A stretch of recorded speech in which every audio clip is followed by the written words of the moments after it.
MTN News, Malayalam Television Network. ഈ വാർത്താ ചാനലുകളിലൊക്കെ ഇത് ആദ്യം പ്രത്യക്ഷപ്പെട്ടപ്പോൾ തന്നെ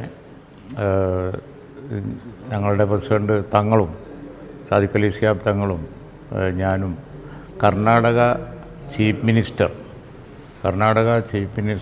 സിദ്ധരാമയ്യ, അതുപോലെ തന്നെ അവിടുത്തെ മൈനോറിറ്റി മിനിസ്റ്റർ സമീർ അഹമ്മദ് ഖാൻ തുടങ്ങി, അതുപോലെ തന്നെ ആരിസ് MLA, അതുപോലെ ഞങ്ങളുടെ മലയാളി സംഘടനകൾ എല്ലാവരുമായി ഇതിൻ്റെ നിജസ്ഥിതി പൂർണ്ണമായി അതിൻ്റെ നിജസ്ഥിതി എന്താണ് എന്ന് അന്വേഷിച്ചു. ബാംഗ്ലൂരിൽ ഞങ്ങളുടെ സംഘടനാ സംവിധാനം വളരെ ശക്തമാണ്. നൗഷാദ് KMCCയുടെ പ്രസിഡൻറ്റ് ഉടനെ തന്നെ പോയിട്ട് ഈ കാര്യങ്ങൾ അന്വേഷിക്കാൻ പറഞ്ഞു. അപ്പോൾ ലോക്കൽ MLA തുടങ്ങി എല്ലാവരും സൈറ്റിൽ പോയി ഈ വാർത്തയിലൊക്കെ വന്നുകൊണ്ടിരിക്കുന്ന വിഷയങ്ങളുടെ നിജസ്ഥിതി എന്താണ് എന്നുള്ളത് ഓൺ ദി സ്പോട്ട് തന്നെ ഞങ്ങൾ അന്വേഷിച്ച് പിന്നെ ഞങ്ങളോട് ഈ പറഞ്ഞ ബഹുമാനപ്പെട്ട നേതാക്കന്മാരും മന്ത്രിമാരും മുഖ്യമന്ത്രിയും ഒക്കെ എല്ലാവരും ഒറ്റക്കെട്ടായി പറഞ്ഞത് ഇത് സാധാരണ UP-യിലും അവിടെയും ഇവിടെയും കാണുന്നത് പോലെയല്ല. എല്ലാ വിഭാഗം ജനങ്ങളും അതിനകത്തുണ്ട്, മൈനോറിറ്റി മാത്രമൊന്നുമല്ല. പക്ഷേ അവിടെ അറിയിക്കുന്ന ആളുകൾക്ക് വേണ്ട പുനരധിവാസം ഞങ്ങൾ കൊടുക്കും. ഇതിൻ്റെ ന്യായത്തിൻ്റെ ഡീറ്റെയിൽസിലേക്ക് വാർത്തയിലൊക്കെ വന്നുകൊണ്ടിരിക്കണ്ടല്ലോ, ഞാൻ പറയേണ്ട ആവശ്യമില്ല. ആ സ്ഥലം എന്ന് പറയുന്നത് പല പ്രാവശ്യം നോട്ടീസ് കൊടുത്ത് ഗവൺമെൻറ്റിന് ന്യായമായി ഒഴിഞ്ഞു കിട്ടേണ്ട ഒരു സ്ഥലമാണെന്നാണ് അവരുടെ വാദം. അതിൻ്റെ ഡീറ്റെയിൽസിലേക്ക് ഞാൻ കിടക്കുന്നില്ല. പക്ഷേ ഒഴിവാക്കപ്പെട്ടതിൽ പാവപ്പെട്ടവർ അറിയിക്കുന്ന ആളുകൾക്ക് നല്ല ആകർഷണീയമായ ഒരു പാക്കേജ് പുനരധിവാസം സർക്കാർ കൊടുക്കുന്നുണ്ട്. ഒരു മിനിറ്റ്, സർക്കാർ കൊടുക്കുന്നുണ്ട്. അപ്പോൾ UP ആയിട്ട് കമ്പയർ ചെയ്യുന്നവർ ഒരു കാര്യം മനസ്സിലാക്കണം.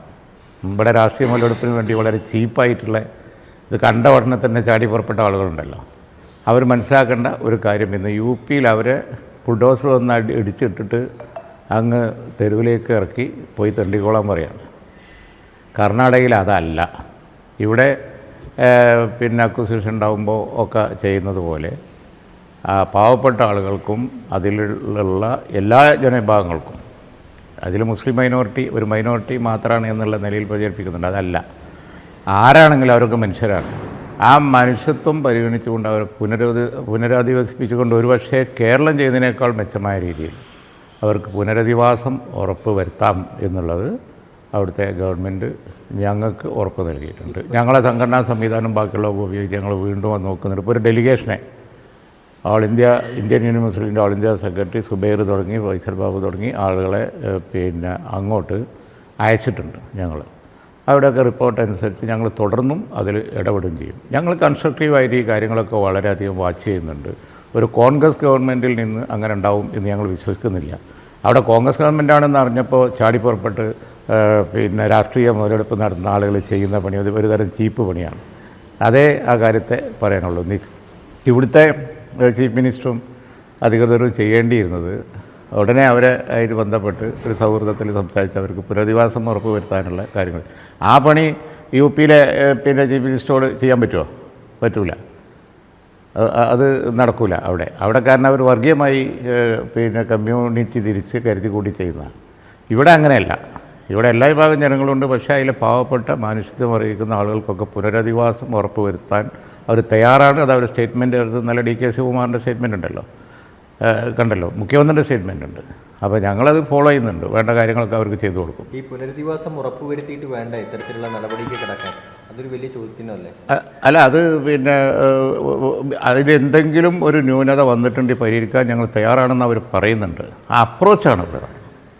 UP-യിലെ അപ്രോച്ചല്ല കർണാടകയിൽ. UP-യിൽ ബുൾഡോസർ രാജാണ്.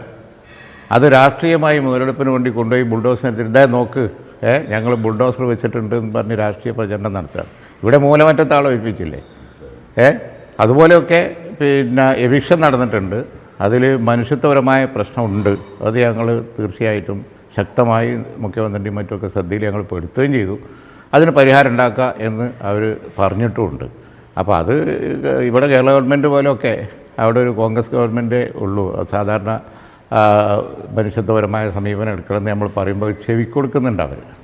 അതാണ് പ്രശ്നം. നേരെ മറിച്ച് യോഗി ആദിത്യനാഥോട് ഇത് പറയാൻ പറ്റുമോ? പോയി പണിയൊക്കാൻ പറയും. കാരണം അവർ കരുതി കൂട്ടി വർഗീയമായി ചെയ്യുന്നതാണ്. ഇവിടെ അങ്ങനെയല്ല. ഇവരെ ഉടനെ സ്റ്റേറ്റ്മെൻറ്റ് ഇറക്കി ഞങ്ങൾ എല്ലാ കാര്യങ്ങളും ചെയ്തു കൊടുക്കാം എന്നുള്ളത്. അതാണ് പ്രധാനം. അപ്രോച്ചും അതിൻ്റെ പിന്നിലുള്ള ഛേദോവികാരവും ആണ് പ്രശ്നം. പിന്നെ ഇത് പിന്നെ വളരെ പാവപ്പെട്ട ആളുകളെ പിന്നെ എവിക്റ്റ് ചെയ്ത് അവർ തണുപ്പത്ത് പുറത്തേക്കുന്നതിനുള്ള വസ്തുത ഉണ്ടെങ്കിൽ ഉടനെ അതിന് പരിഹാരം ഉണ്ടാക്കണം എന്നാണ് ഞങ്ങളുടെ അഭിപ്രായം. പക്ഷേ അതിന് പരിഹാരം ഉണ്ടാക്കലോ ബാക്കിയുള്ള കാര്യങ്ങളോ ചെയ്യലല്ല. കേരള ഗവൺമെൻറ് ഇതിലെന്താണ് രാഷ്ട്രീയം? അവിടെയും ക്ഷീരമുള്ള ഒരകിട്ടിൽ ചോര തന്നെ കൊതുകിന് കൗതുകം എന്ന് പറഞ്ഞ മാതിരി ഉടനെ ഇറങ്ങിയിരിക്കുന്നൊരു കണ്ടോ അവിടെ കോൺഗ്രസ് ഗവൺമെൻറ്റാണ്, UP പോലെയാണ്. അതൊക്കെ ആളുകൾക്ക് മനസ്സിലാവും. അപ്പോൾ അത് പ്രതികരണങ്ങളിലെ മുഴുവൻ ജനങ്ങളത് വ്യക്തമാക്കുന്നുണ്ട്. മറ്റൊരു കാര്യം, ഇപ്പോൾ ലീഗ് തദ്ദേശ തെരഞ്ഞെടുപ്പിൽ വലിയ നിലയിൽ വോട്ടിംഗ് ശതമാനം വർദ്ധിപ്പിച്ചു, കൂടുതൽ സീറ്റ് നേടി, വലിയ രീതിയിലുള്ളൊരു പ്രകടനം, നല്ല രീതിക്ക് പ്രകടന തെരഞ്ഞെടുപ്പ് വരാൻ പോവുകയാണ്. കൂടുതൽ സീറ്റുകൾ ആവശ്യപ്പെടുമോ UDF? അല്ല, അത് അങ്ങനെ ഞങ്ങൾ കിട്ടിയ അവസരം മുതലാക്കാൻ നടക്കുന്നവരല്ല. ഞങ്ങളുടെ പാർട്ടിക്ക് നേതൃത്വം കൊടുക്കുന്നത് പാണക്കാട് ചെയ്ത് സാദിഖ് അലി ശിഹാബ് തങ്ങളാണ്. ഞങ്ങൾക്കൊരു പാരമ്പര്യമുണ്ട്. ബാപ്പയ്ക്ക് തങ്ങൾ തൊട്ട് ഇങ്ങോട്ട് പൊക്കോയ തങ്ങൾ തൊട്ട് ശിഹാബ് തങ്ങളൊക്കെ ആയിട്ട് ഇസ്രായേൽ തങ്ങളൊക്കെ ആയിട്ട് ഞങ്ങൾക്കൊരു പാരമ്പര്യം, ഞങ്ങളൊരു അപ്രോച്ചുണ്ട്.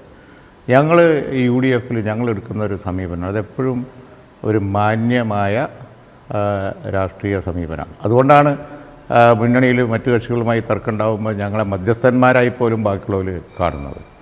ആ ട്രഡീഷൻ അത് പാലിച്ചുകൊണ്ടാണ് സെയ്ദ് സാദിഖ് അലി ശിഹാബ് തങ്ങളിപ്പോൾ പോകുന്നത്. അറിയിക്കുന്നത് പാർട്ടിക്ക് കിട്ടും, ആ കാര്യത്തിൽ സംശയമില്ല. പക്ഷേ വോട്ട് കൂടിയിക്കിഞ്ഞ് അത് വെച്ചൊരു മുതലെടുപ്പിനൊന്നും ഇറങ്ങണം, അങ്ങനത്തെ പരിപാടിയൊന്നും ഞങ്ങൾക്കില്ല. മറ്റൊന്ന്, കൂടുതൽ സീറ്റുകൾ ആവശ്യപ്പെടുന്നതിൻ്റെ അപ്പുറത്തേക്ക് സീറ്റുകൾ വെച്ചു മാറുക എന്ന രീതിക്കുള്ള ഒരു ചർച്ചകൾ നടക്കുന്നുണ്ടോ? പ്രത്യേകിച്ച് ഈ കോൺഗ്രസ് ഗുരുവായൂർ സീറ്റ്, അതുപോലെ തന്നെ തിരുവമ്പാടി സീറ്റ്, ഇപ്പോൾ തൃക്കരിപ്പൂർ സീറ്റൊക്കെ ചർച്ചയിൽ ഇങ്ങനെ വരുന്നുണ്ട്. യാതൊരു ചർച്ചയും ഇതിനകം നടന്നിട്ടില്ല. അത് മുഴുവൻ ശുദ്ധ അടിസ്ഥാനരഹിതമായ കാര്യങ്ങളാണ്. മുന്നണി UDF ചേർന്നിട്ട് നമുക്ക് ഉദയകക്ഷി ചർച്ച നടത്താം എന്നുള്ള ഒരു ഐഡിയ ഡേറ്റൊക്കെ ടൈം ബൗണ്ടായിട്ട് പോകണം എന്ന് പറഞ്ഞതല്ലാതെ ഞങ്ങൾ തമ്മിൽ ഒരു സീറ്റിനെ സംബന്ധിച്ചും ഒരു ചർച്ചയും അനൗദ്യോഗികമായിട്ട് പോലും നടന്നിട്ടില്ല. വെറും അഭ്യൂഹങ്ങളാണ് അതൊക്കെ, ഒരു അടിസ്ഥാനമില്ലാത്ത അഭ്യൂഹങ്ങളാണ്. ചർച്ചയിൽ എന്ത് വരും എന്നുള്ളത് ആ സമയത്തേ പറയാൻ പറ്റുള്ളൂ. ഇനിയിപ്പോൾ ഏതെങ്കിലും രീതിക്ക് ഉദുമ സീറ്റ് ഉൾപ്പെടെ, കാസർഗോഡ് ജില്ലയിലെ ഉദുമ സീറ്റ് ഉൾപ്പെടെ ലീഗിന് ആവശ്യപ്പെടുന്ന ഒരു സാഹചര്യം ഉണ്ടാവുമോ? എന്തിനാണ് നമ്മളൊരു സീറ്റ് വെച്ച് കോൺഗ്രസിൻ്റെ കയ്യിലിരിക്കുന്ന ഒരു സീറ്റ് വെച്ച് വെറുതെ കുഴപ്പമുണ്ടാക്കാനായിട്ടുള്ളൊരു ചോദ്യമാണ്. ഞാൻ പറഞ്ഞല്ലോ അതിൻ്റെ സമയത്ത് അതിൻ്റെ ഡീറ്റെയിൽസ് പറയാം എന്നുള്ളത്. ഞാൻ കാസർഗോഡ് വന്ന് പോകുമ്പോൾ കാസർഗോഡ് കുഴപ്പമുണ്ടാക്കി പോകാനായിട്ട് നിങ്ങളൊരു ചോദ്യം ചോദിക്കുന്നത് എന്തിനാ? ഈ തുടർച്ചയായിട്ട് ലീഗിൻ്റെ ഒരാൾ തന്നെ മത്സരിക്കുന്ന സാഹചര്യങ്ങളൊക്കെ ഉണ്ട്, അത് മാറ്റം ഉണ്ടാവും അതിൽ? അതും ഇപ്പോൾ പറയാൻ പറ്റില്ല. അത് എൻ്റെ അധികാരത്തിൽപ്പെട്ട സംഗതിയല്ല. അത് ഞങ്ങളുടെ പാർട്ടി പ്രസിഡന്റ് സെയ്ദ് സാദിഖ് അലി ശിഹാബ് തങ്ങൾ പ്രഖ്യാപിക്കുമ്പോൾ നിങ്ങൾ അറിയും. അതിനിടയ്ക്ക് ആരും അറിയില്ല. 3 ടൈം സംവിധാനമൊക്കെ ഉണ്ടല്ലോ, അതിൽ ആർക്കെങ്കിലും ഇളവ് കിട്ടുമോ? അതും പറയാൻ കഴിയില്ല. അതും ഞങ്ങളെ സംബന്ധിച്ചിടത്തോളം പാർട്ടി ചർച്ച ചെയ്ത് തങ്ങൾ ഓതറൈസ് ചെയ്ത് തങ്ങൾ പ്രഖ്യാപിക്കുമ്പോഴേ അറിയുള്ളൂ. അതാണ് ഞങ്ങളെ രീതി. അതോടൊപ്പം ഈ ജില്ലയ്ക്ക് പുറത്തുനിന്നല്ല, ഈ കെട്ടിയിറക്കൽ വേണ്ട എന്നുള്ള രീതിയിലൊക്കെ പ്രാദേശികമായ വികാരങ്ങളുണ്ട്. അങ്ങനെ ഒരു ചർച്ചയൊക്കെ നേതൃത്വത്തിലേക്ക് വന്നിട്ടുണ്ടോ? ഞാൻ പറഞ്ഞില്ല, അങ്ങനെ യാതൊരു ചർച്ചയും ഞങ്ങൾ നല്ല ജില്ലാ കമ്മിറ്റിയും ഞങ്ങളോട് പറഞ്ഞില്ല. ജില്ലാ പ്രസിഡൻ്റല്ലേ നിൽക്കുന്നത്. അങ്ങനെയുള്ള യാതൊരു കാര്യങ്ങളും ഇതിൽ ഒരു അനൗദ്യോഗികമായി പോലും ഇല്ല. അതൊക്കെ നിങ്ങൾ ഉണ്ടാക്കുന്ന ഓരോ അഭ്യൂഹങ്ങളാണ്. Okay okay okay.